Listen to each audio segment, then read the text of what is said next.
I was in Guilford for work, and with me there was this guy from Chile. Really nice guy, really easygoing, and we had a lot of common interest in politics and spirituality. So I ended up going to work in Guilford like 3 times a week. That was in 2021, and the guy was helping the business. He's a coffee business consultant. So one day talking about spirituality, I touched the near-death experience subject, and turns out that his father had one a few years earlier. So this is the story. Another story of someone that have been or claimed to have been in the other side and came back. So his father had a stroke and went into coma. When he came out of it, he came back with the story. And the story was that he was in the other side, the side of the souls, like where we don't have any longer a body, but we are just energy. Some people still retain like a sort of body that is literally a sort of like holographic vision. They say most of the time they say this to just make their passage from this side to the side smoother and with a smaller shock. Some other people, they are aware to be just energy and without a body or gender and without feeling any of the emotions we have when we have a body. So in this case, the father of this Chilean friend, he had a body, and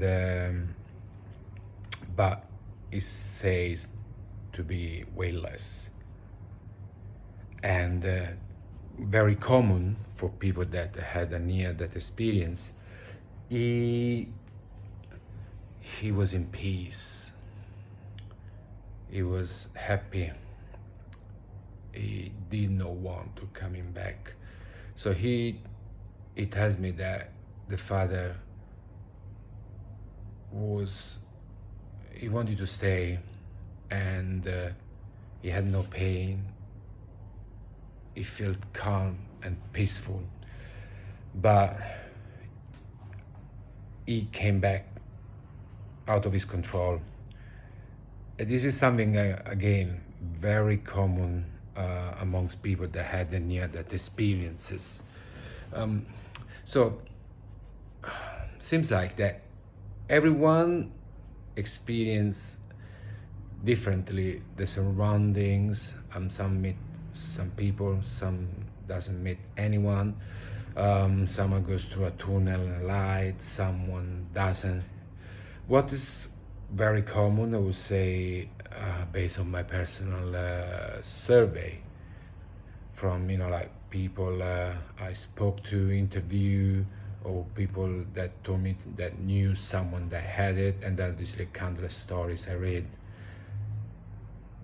It's what is common is the sense of peace, happiness.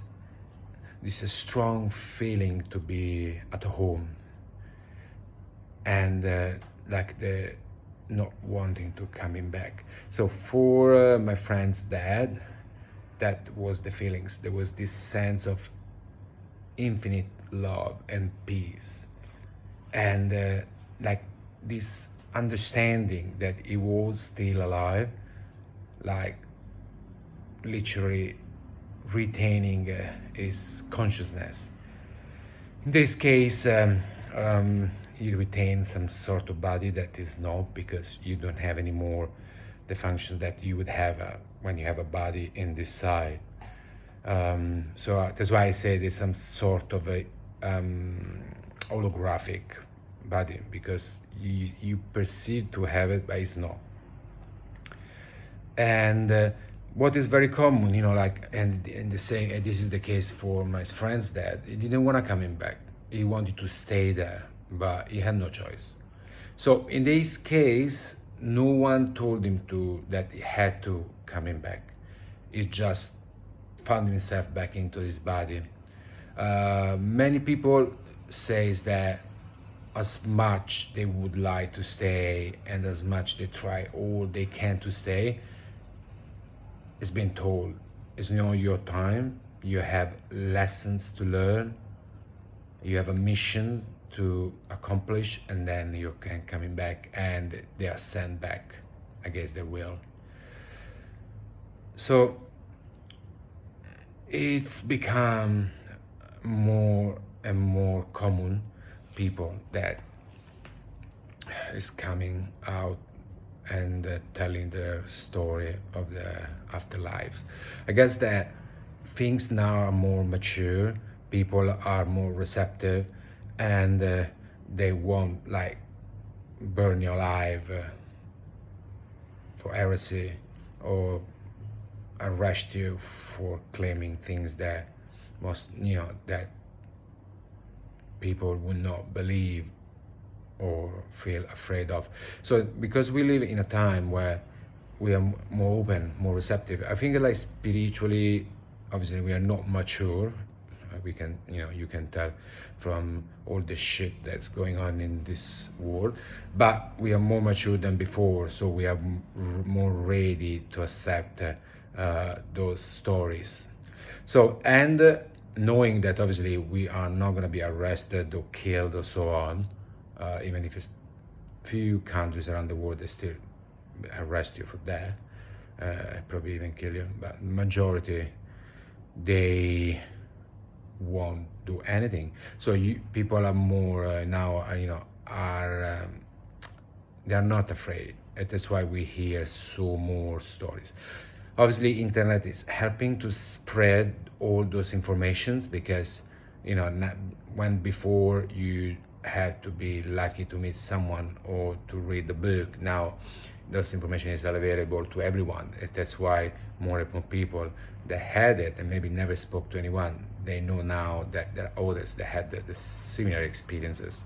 Obviously, I kind of like obviously believe it, because due to my personal experiences, where in very deep meditation in the past, I had the opportunity to be in touch with the entity from the other side. So I know that there is something. I haven't experienced a near-death experience, so I can't claim any of those, except like the people I met and shared their journey and the story I read. So obviously I can tell that there is something, at least in my journey, there is something on the other side, and the only way is to match the frequencies, because most of our daily frequency is so low that we can't, and even if they want, they cannot. So that's why meditate, try to reach inner peace. It's so important, so to elevate our frequencies. And I would say, if it's part of our lessons to learn, we will be surprised of what might happen. So this is just another of the thousands of stories I heard now, of someone dying and going to another reality. And this is the other things that is very common for many of those people that had near-death experiences, is that they say when they are in the other side it's real. And this, what we call reality, is actually it's just an illusion. like that, it feels real, it feels home. And normally longer you stays in the other style, or I guess like if you know, if you, again, it all depends on what is your learnings in this lifetime. So if you are stay longer and you started to remember the reason why you're coming back and so on, that means that probably it's part of your lessons to learn and you're part of your mission to accomplish. Now obviously, again, like I personally don't know, and I haven't got any of those pieces of puzzles, but many of them says that the reason why we are coming is to learn and evolve, and every lifetime is an opportunity to evolve until we become like the source and we get back to the source. Now no one knows why we have to evolve and go back to the source. The few people that spoke about it, they says that just they have to, some sort of like they compelled to do that, and they don't know why they have to, they just know they have to and they want to because they have to. So in my friend's that case, he didn't experience any of that, or at least he didn't talk about it. He only told to his family about the being to another place that was real, as real and more real than this, and to be happy like I had never been before, and to be in peace and to not want to coming back, but had no choice. So think about it, try to apply it, try to meditate, try to elevate your frequency, your energies, try to discover what there is. Don't accept this sort of illusion as a fact. You know, the study, go to work, retire and die. Don't take this. There is something more, much more, and it's worth it to explore. Give it a try.